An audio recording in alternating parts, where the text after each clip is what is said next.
Walk around the compound, we'll see some tigers and maybe a squeak, and then Pete's, around compound.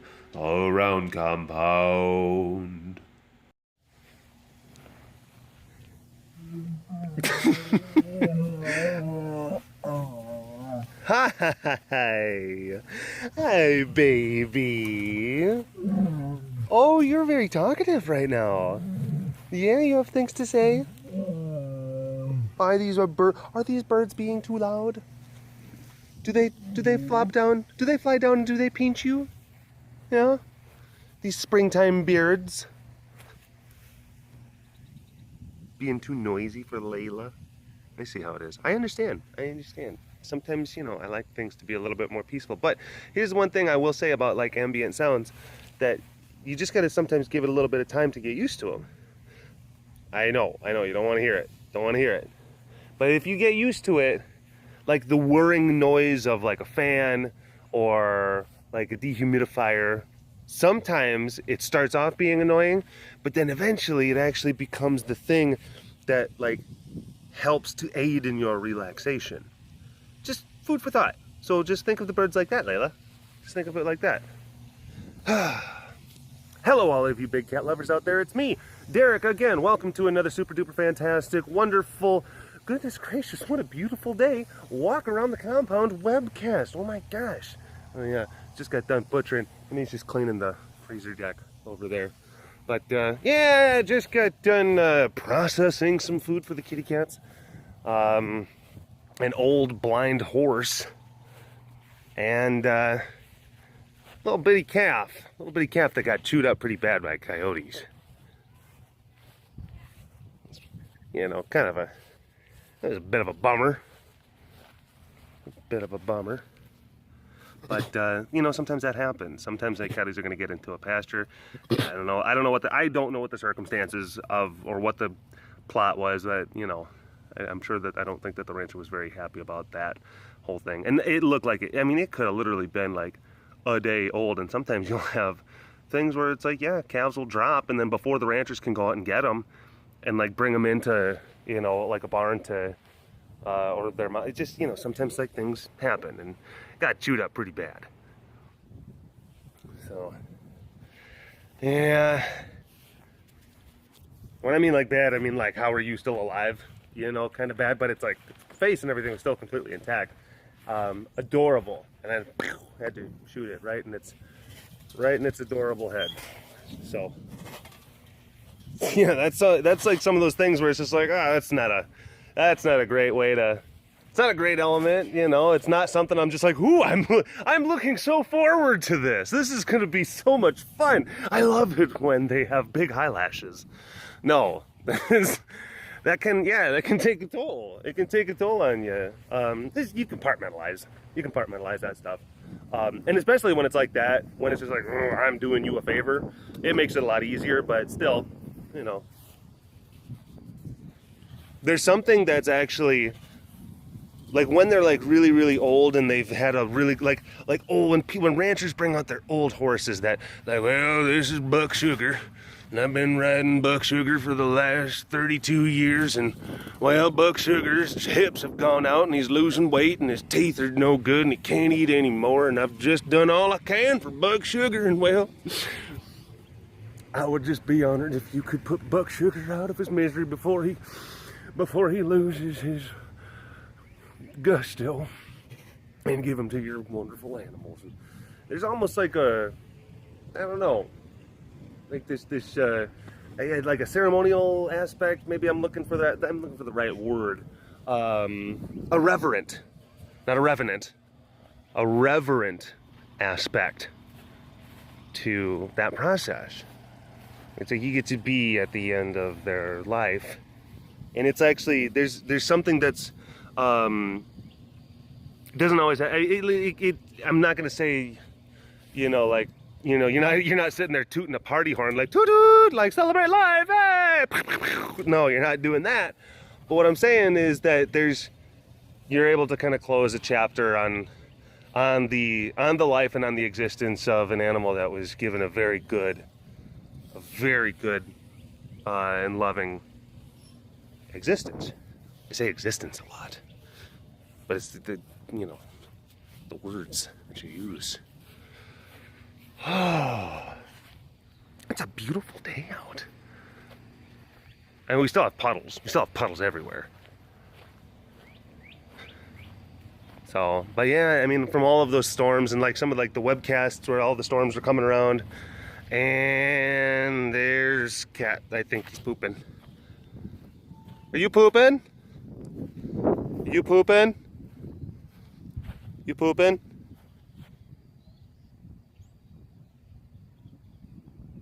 Yeah, you're pooping.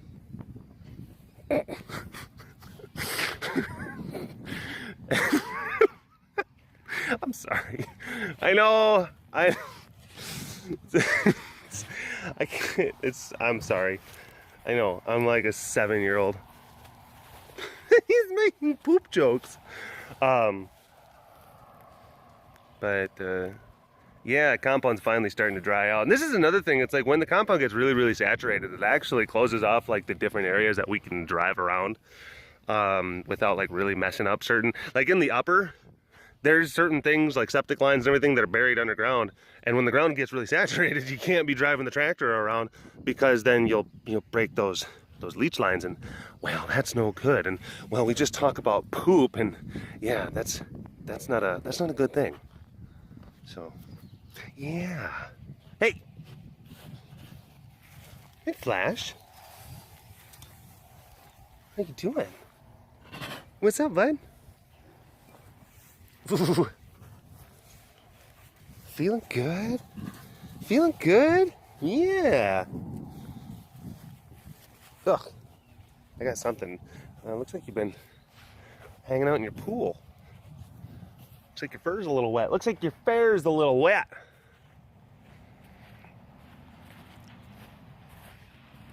Came back from the furry convention last night. Was able to head to the Sunday, the final day of the convention. Got to go do the closing ceremonies. Hi, baby. Hi, sugar pie.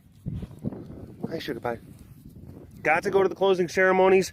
The furry convention raised about $18,000 for the Center for Animal Research and Education. $18,000. That's a pretty sizable chunk of change for one little weekend. And they invite us back every single year.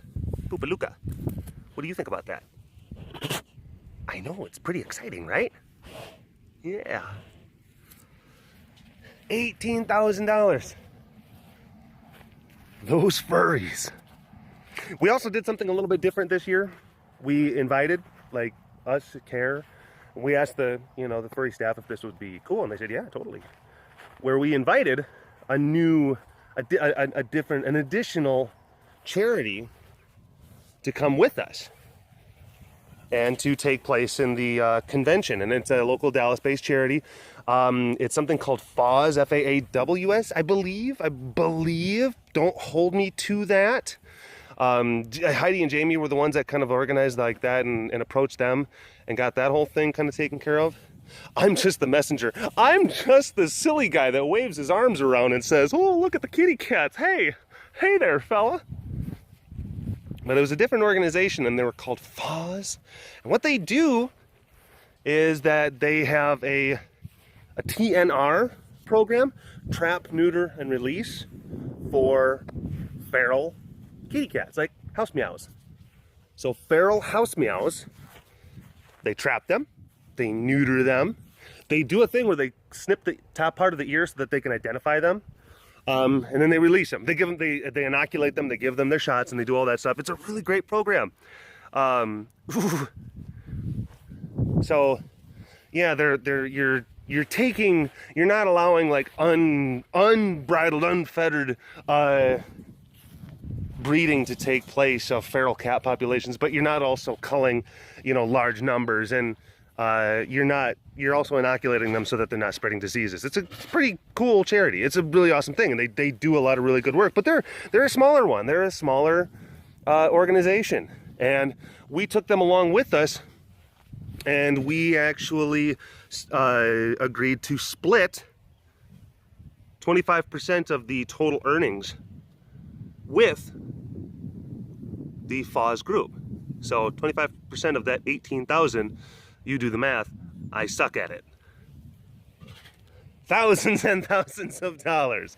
Probably should have had this stuff figured out before I started webcasting, but hey, I'm not exactly what's known as a planner. I just go with my gut. I just go with what feels right. But yeah, that was a really cool thing. Really, really cool thing. And one of the reasons that we wanted to do that was because the furry convention, like, they've invited us since 2008. It's their 8th annual furry convention, and they've actually become one of the largest furry conventions in the United States. We got to see it from like when they only had like 400 people come to their convention to now they have like over 3,000 people that registered for this year. It's a pretty amazing thing that we got to watch grow, and also like they got to watch like us grow, so like we all got to like watch each other grow. And I had no idea like about furries. I had no idea like what that whole thing meant and what the fandom was all about. And they actually called us. They contacted Heidi, and then they said like, hey, we've been doing some research, we're looking for a charity to you know, tag along to the convention because we want to raise money for a charity, a good charity, a deserving charity, and would you guys be interested? And they contacted us specifically, directly. This was back in 2008. Heidi and the board, they asked me if I would kind of like head that effort, head that endeavor to go and set up at the convention, and I did. It was me and another volunteer at the time, and we set up our little table, and like we got our crash course in the furry culture. And boy, it was an eye-opening experience, because before the only thing that we had to go off of was like Wikipedia pages and like this like CSI episodes that, come to find out, are not very representative of what the culture means and what it's all about. And I made a video. Bless you. I made a video for the closing ceremony. Some of you saw it. Bless you again. Mom Slade. Where I was able to kind of poke fun at just a lot of the different things that I've seen over the past couple of years. Because again, I've been able to go to the conventions every single year for the past 8 years. And it's been a really awesome experience. Tremendously fantastic. What? Oh, you're upset that I'm pointing my camera at Bumer?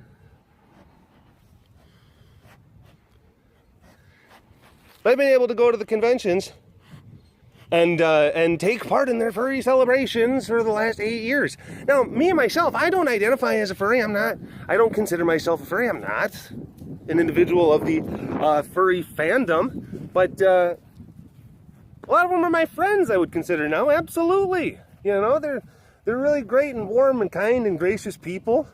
They've been helping us out. They're always so happy to see us. And I made that video, and then I was able to take the pieces of paper that I just drew those stupid drawings on. I was able to take that piece of paper at the closing ceremonies. They auctioned it off for $300 extra to go to CARE. So those dumb drawings that comprise that video, you know, they came out in force, and they made they make this place what it is. I keep on my phone keeps on buzzing. If the audio keeps on dropping in and out, some of you said like, no, it didn't get affected by the audio. Either way, if it does get affected, I apologize. But my phone's been buzzing. I'm getting some text messages. Anyway, back to the whole thing. I myself, I don't identify with that, and I'm not trying to sit there and say like, oh, I'm going to try to distance myself.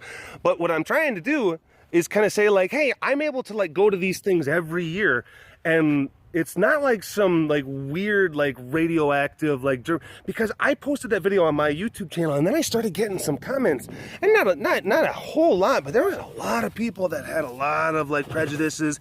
They had a lot of biases, and they were just sitting there saying just like, I don't know about this, those weirdos, and a lot of that stuff, and oh, what's all this about? And it's just like, whoa, this is just kind of, I guess when you have certain things that only get shown to you via, like, again, I'm going to reference the CSI episode that talked about the furries, and just basically made it seem like it was just this really, like it was just this fetish cult and everything, which, look, we're going to get into some of the different elements about that, but I want to try to, like, explain from an outsider perspective, like, about that. And that's, again, like I'm saying, it's important to kind of disambiguate, because I'm able to kind of, because that's the other thing, like, people, they want to like avoid it. It's almost like they were kind of like mad at me.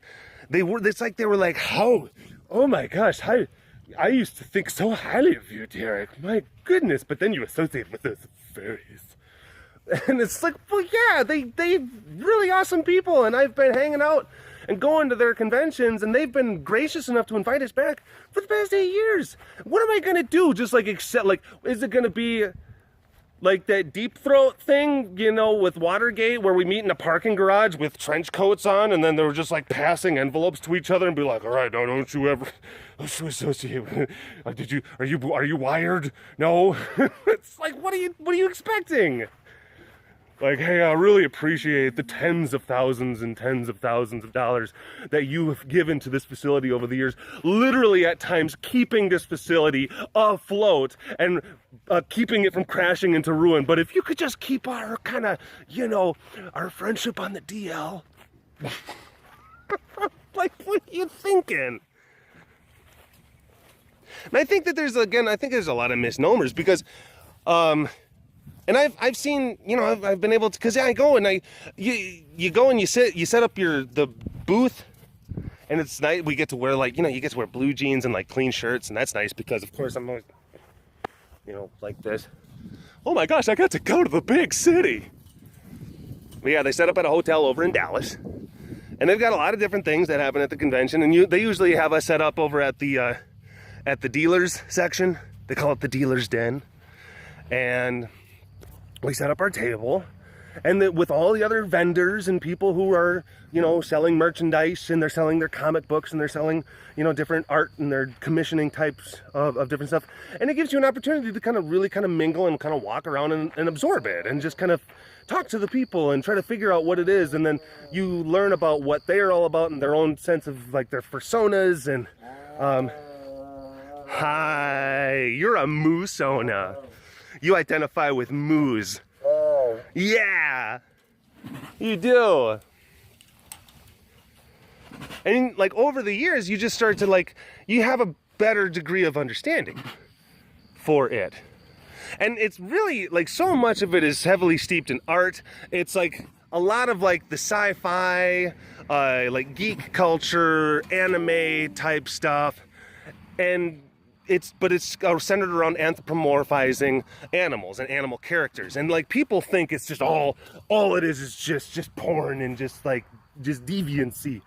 And there's a lot of erotic elements into it. I'm not going to say that there's not. I mean, it's right there, but to the degree that people think it is, no, it's not. It's certainly not. And people, they also will try to confuse them with actually being zoophilic. I know, that's crazy.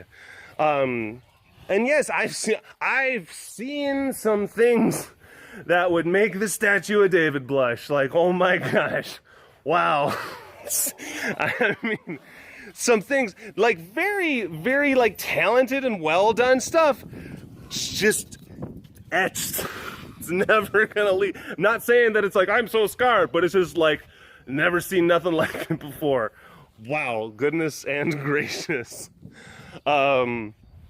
But that's a part of how they're expressing themselves. And they think that it's like, I don't know, I guess if you're, and I know that some people are going to be like, I still don't understand it, I don't get it. I get that, and I understand that, and I'm coming from the perspective of an individual who has been able to enter and exit their world very, very positively for years. Like, I guess, like, from like an operant conditioning perspective, it's like, okay, the only time that, Derek, you ever go and like really interact with the furries is when like you go and then everyone's like saying Derek, and they're high-fiving you and they're just giving you money, and it's like, these furries are great. So like, I understand that I might be a little bit biased, but as a whole, they're some of the kindest and sweetest people I've ever, I mean, really, really. Most of their art and their literature and their things, again, just like that geek culture, comic booky type stuff. That has, it's not centered around the erotic elements. And yeah, the people who do like fursuiters, like people ask like they'll ask me questions like, so do they have like holes cut out of the butts and stuff like that, you know, for access? And it's just like, no, they don't. I don't know, maybe, but it's like the ones that I've seen, like, no. It's like any, like, you know, self-respecting fursuiter would be like, don't you dare put holes in my $4,000 suit, which those suits are tremendously expensive, ridiculously expensive. But that's their hobby, and it's like, really, it's like, honestly, it's just like a harmless kind of thing. But when I posted that video, and I posted just like, hey, it's Big Cat Derek's Big Guide to Furries, as a friend of the furries, as a person who's been around furries, who understands like some of the references and some of the bits of culture, I felt like I, you know, had the pass to make a video like that. I posted it on my YouTube channel because I wanted to, you know, kind of highlight some of the different things that we do. And to some people commenting, you would have sworn that I posted a video of me like just like kicking like an old lady down the stairs or something. They're like, oh my gosh, Derek. Oh, how could you? What's the big deal? That's the big deal. It ain't bothering you. And if you want to sit there and have the argument like, well, they do a very good job of controlling their events. I promise you, they're not gearing their stuff towards like younger folks and stuff. That's not their thing. They're looking to interact with other adults of their own, you know, flavor, of their own ilk. Just from what I've seen. So it's, yeah. People that want to sit there and think that there's like just like evil and just darkness to the furry subculture. It's like, really, I've been around them, and it's like, really, they like hugs, and they like plush things, and they like candy, and they like snarky t-shirts, and they wear ears and tails, and some of them wear full suit. And like, yeah, that's really it. I mean, it's not that big of a deal. I think that there's just a lot of people, they look at it from the outside in, and they're just like, what is that? And then they come in, they tour the facility. And no, they're not like looking at the animals just going like, they're not doing it. I can't believe it. They're not doing that. That's what some people think that they come out and they do. They don't. They don't do that. They come out and they're basically as excited to see the cats and the stuff as like anyone who's just an animal aficionado, an animal lover. They're like, oh my gosh, it's Mawali, and oh my gosh, it's Selena, and we're having a fun time, and we're taking pictures, and this is so cool. That's what happens when furries come out. And yeah, some of them might be wearing some ears, and some of them might be wearing tails. No one's going, oh, these lions are just getting me. Just so steamy. They're not doing that. They're not. Oh yeah, NSFW, I guess, on this one. I know I talk to a lot of parents, and they're just like, yeah, there's some times where I have to pre-watch the Walk Around the Compound webcast, and then I have to like basically give the big red circle slash to like, yeah, don't watch 172. Like, sorry, Sorry, kiddo, gonna have to wait till you're a little bit older. I understand. Most of my stuff is fairly tame. Most of my stuff is PG. Sometimes we get into a little bit more adult, you know, type stuff. But, you know, you're talking about like real situations and certain elements of life. That's what I like to do with my content. Beats, beats, beats. Beats and a chin. Beats and a chin. Sass! Sass! Sass! Sass, she's purring. Sass! Sass! Sassy! Sass! What are you doing? What are you doing? She's just hanging over. She keeps on just hanging her little chin, little chinny chin. But I guess it's one of those kind of things where like people are just like they maybe they don't understand it, or you know, because the furries are very open and accepting of a lot of different types of people. Because I'll see a lot of like probably like from a statistical perspective, like a higher than normal sampling of individuals that maybe are like from like the LGBT community, or they'll go in because you know you're talking about like subsegments of the population who may have been labeled or branded as outcasts. So you're like, there's like, we have that kind of commonality kind of thing. I can understand. Hi, Sugar Pie. Yeah. Regardless of what you orient yourself or how you identify yourself, we can all agree that squeaks are pretty awesome. But I think that it's just like, some people have this weird idea, you know, about elements of that type of stuff, that it's somehow like it can like brush off and rub off on you, and it doesn't. Like I said, I've gone to the furry conventions for years, and I'm okay. Well, I'm not gonna say like I'm okay. No, trust me, I'm nuts for all sorts of different reasons. Oh, he said nuts. Now he's disparaging you mental. Okay, I get comments like that too. Now we're starting to get a little crazy. But yeah, and I'm not trying to like sell you. You know, I'm not trying. I mean, some of you are like your minds are made up. And some of you are going to be just like, I understand that like it's a good thing. I still don't understand it. I still don't get it. And I still am choosing to not accept it. I understand that. And I'm not trying to force you and say just, you know, I'm not even trying to say that you're a bad person, you know, but I do want to try to illuminate and try to add some perspective to that conversation. Just because some of the things that I was seeing, because anytime that I post, because they've done so much good for this place. And like I said, like in some of those really lean years where me and Heidi, we didn't know at times how we were going to pay the bills. At times, we didn't know.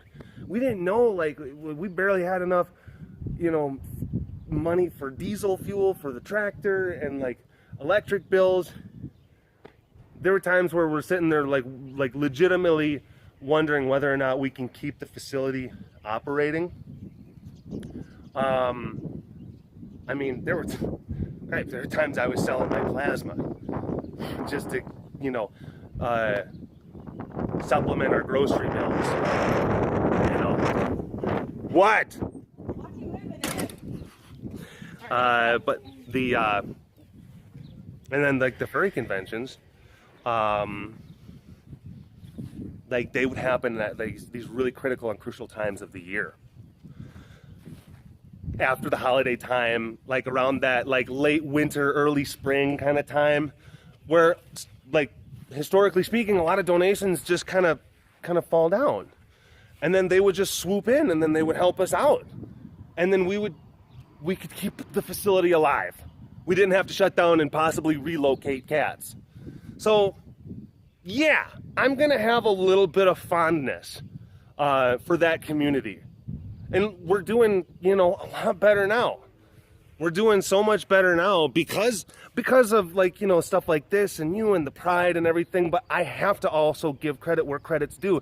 In those early days, before you folks even knew about me and before you folks knew about Mawali, some of the earliest saving graces of this facility that kept it in existence were the furries. So yeah. I'm always gonna have a soft spot. Always. Never gonna not be one. And if that upsets some of you, I'm sorry. Sorry, not sorry. It is what it is. Deal with it. Go follow some other bald guy who talks to big cats. Because I'm not gonna not publicly show support for the people who saved our asses time and time again.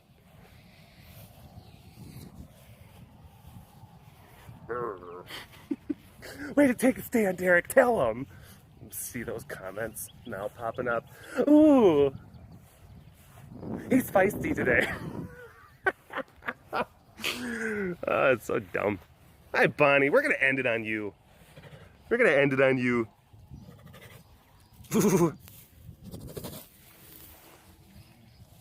Yeah. And it's, again, I wouldn't say, even like the whole thing when they say like identify, because that even is almost like a misnomer. It's people who just kind of like to engage in more like fantastical elements. It's a lot of role playing. It's a lot of just kind of fun. And yeah, people are just doing their thing, having fun. Whatevs. Whatevs. All right. Enough of that. Thank you, folks, for subscribing and watching. I've lost that. I lost it. I unsubscribe because of that video. You know, the numbers overall are still going up. So thank you for that. Love you guys. I'll see you next time. Okay. All right. Bye-bye.